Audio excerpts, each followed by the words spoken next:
Hello everyone, starting with the Almighty Allah subhanahu wa ta'ala, the most gracious and the most merciful. 2026-27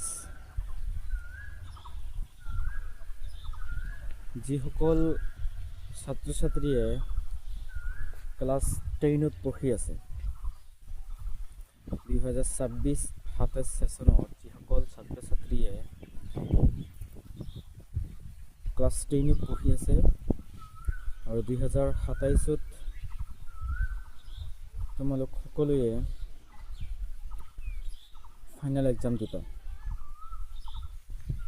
April মাহৰ পৰা কিন্তু তোমালোকৰ class start হৈছে প্ৰতিটো স্কুলত, গভৰ্ণমেণ্ট তথা প্ৰাইভেট স্কুলত কিন্তু এপ্ৰিল মাহৰ পৰা ক্লাছ 10ৰ ক্লাছ ষ্টাৰ্ট হৈ গৈছে।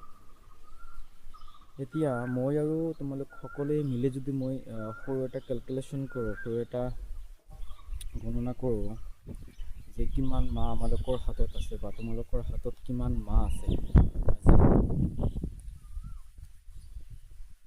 এপ্ৰিল এপ্ৰিলটো শেষ, মে আৰম্ভ, মে'ৰ আজিৰ 15 তাৰিখ, মে আৰম্ভ হৈছে মানে মে শেষ, মে মাহতো শেষ।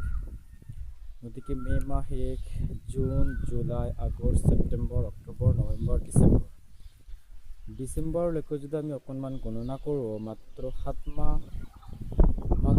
মাহ আছে। এতিয়া ক্লাছ 10ৰ ছাবজেক্টৰ ভিতৰত 6টা ছাবজেক্ট, এতিয়া 6টা ছাবজেক্ট এই 7 মাহৰ ভিতৰত কমপ্লিট কৰিব লাগিব।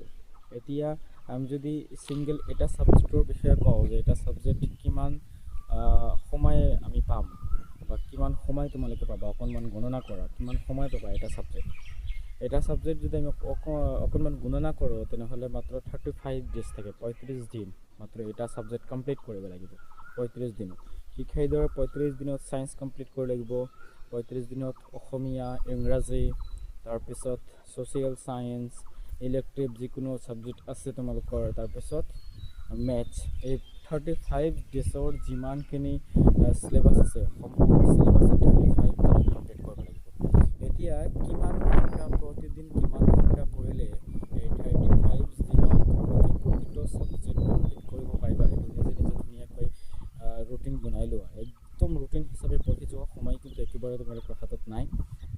এতিয়াৰ পৰা যদি ভালদৰে নপঢ়া তেনেহ'লে কিন্তু ৰিজাল্ট বহুত বেয়া হ'ব, আৰু ৰিজাল্ট যেতিয়াই বেয়া হ'ব তেনেহ'লে কিন্তু কোনো এটা ভাল গভৰ্ণমেণ্ট কলেজত কিন্তু এডমিশ্যন তোমালোকে নাপাবা।